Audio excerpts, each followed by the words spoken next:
नमस्कार दोस्तों, टेक गुरु सीपी में आपका स्वागत है। आज हम लोग फाइनेंशियल टिप्स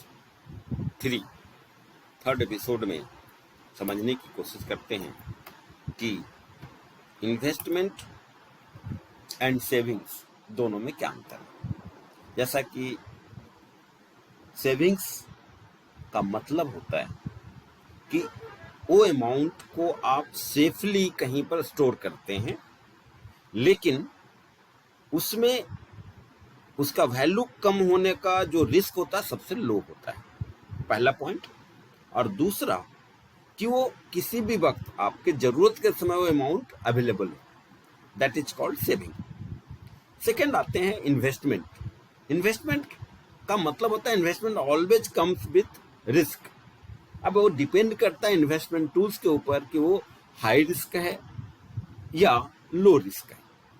लेकिन जब रिस्क से साथ आता है इन्वेस्टमेंट, तो साथ में उसके अंदर रिटर्न का पोटेंशियल ज्यादा होता है। अब आते हैं कि सेविंग्स के क्या क्या ऑप्शंस हो सकते हैं।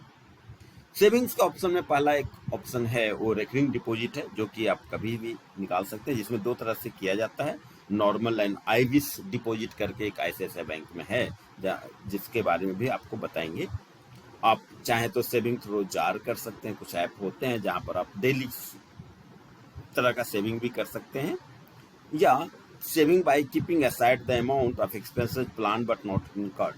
आप मान लिया कि आप आज सोचे कि कोई एक्सपेंसेस करना है, आज पिज्जा मंगवाना है, लेकिन फिर मूड हुआ कि नहीं, छोड़ो आज नहीं मंगवाएंगे। उस अमाउंट को यदि आप किनारे करके रख दें और यदि आदत बना लें तो आपका सेविंग ज्यादा बढ़ सकता है। सो इस तरह के बहुत सारे ऑप्शंस हो सकते हैं सेव करने का।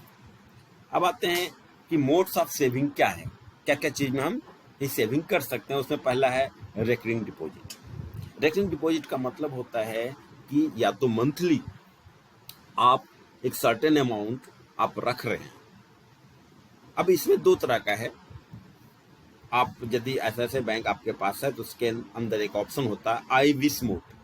आई विश मोड का मतलब ये होता है कि उसमें आप अपना विश, मान लें आपको लग रहा है कि नेक्स्ट एक साल में मुझे 50,000 बचाने हैं, सेव करना है, तो जब भी आपको मंथली आपका कोई उसके अंदर कंपलसरी नहीं है, जब भी आपके पास कुछ पैसे बचे आप उसमें डाल सकते हैं। और 6 मतलब साल भर का यदि है तो साल भर में आपको 50,000 और उसमें गोल आपका दिखाता रहेगा कितना गोल पूरा हो गया। तो आपका जो मंथली लायबिलिटी नहीं है। एक जो रेकरिंग होता है जिसके अंदर मंथली डिपॉजिट आपको करना होता है। आप यदि ऑनलाइन करते हैं तो ऑनलाइन अवेलेबल होता है कि भाई कब से स्टार्ट होगा, कि कौन सा डेट में अपने आप जो है आपके अकाउंट से डिडक्ट हो जाएगा। ये हर एक, जितने भी आप नेट बैंकिंग यदि करते हैं तो हर एक बैंक के नेट बैंकिंग में इस तरह का रेकरिंग डिपॉजिट, मंथली जो डिपॉजिट होता है, मंथली रेकरिंग डिपॉजिट जो आपका अवेलेबल होता है। आई विश हो सकता है, बाकी में नहीं हो, लेकिन ऐसे बैंक में आई विश का ऑप्शन होता है। सेकंड जो होता है कि जार ऐप है, उसके थ्रू भी आप कर सकते हैं, जिसमें पर डे आप चाहें तो 100 रुपया पर डे उसमें लगा सकते हैं। इसमें एक इशू यही है कि जब आप निकालते हैं तो एक सर्टेन परसेंटेज जो काटता है, जिसके कारण वो आपका एक लॉस होता है। हालांकि ये जो पैसा आता है वो गोल्ड के वैल्यू में कन्वर्ट करता है। सो आप चाहें तो डेली बेसिस से इसमें आप यदि आप फिक्स कर देते हैं तो हर एक डेली बेसिस से 100 रुपया, 50 रुपया, 10 रुपया अपने आप को कटता रहेगा, और मंथ के एंड में भी आप इसमें इसके थ्रू आप निकाल सकते हैं। सिमिलरली हमने जैसा बताया कि सेविंग आप इस रूप में भी कर सकते हैं कि आपको कोई विश किया आपने और वो प्लान किया लेकिन वो एक्सपेंसेज नहीं हुआ, तो आप चाहें तो उस एक्सपेंसेज के अमाउंट को अलग कर लें और सेविंग के रूप में उसको कन्वर्ट कर लें, तो भी एक मोड है सेविंग का। अब आते हैं कि भी इन्वेस्टमेंट क्या होता है।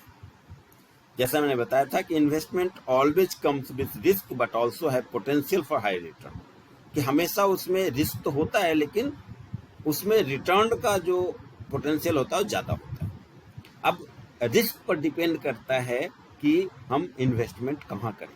कुछ इन्वेस्टमेंट ऐसे होते हैं जो low risk but low growth होता है, और कुछ ऐसे होते हैं जो high risk but high growth होते हैं। इसको हम लोग नेक्स्ट एपिसोड में समझेंगे। धन्यवाद।